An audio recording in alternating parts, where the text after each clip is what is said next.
માટે 1 ચમચી ચણાનો લોટ, અડધી ચમચી ધાણા જીરું પાવડર, 2 ચમચી હિંગ, 3 ચમચી લાલ મરચું પાવડર, સ્વાદ અનુસાર મીઠું, 2 ચમચી ખાંડ,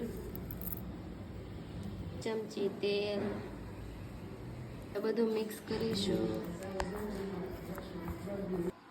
આ રીતે ભીંડાની શીંગને અમે વચ્ચે મસાલો ભરશું. બધી ભીંડાની શીંગમાં મસાલો ભરાઈને રેડી થઈ ગઈ છે.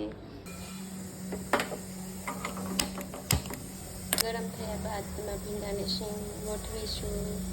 તેમાં ઓઇલ નાખીશું. ભીંડાની શીંગને તળીશું. આ રીતે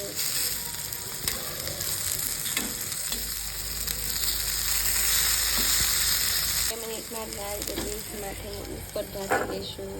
થયા બાદ આપણે આને ચેક કરીશું. હવે આપણી ભીંડાની શીંગ રેડી.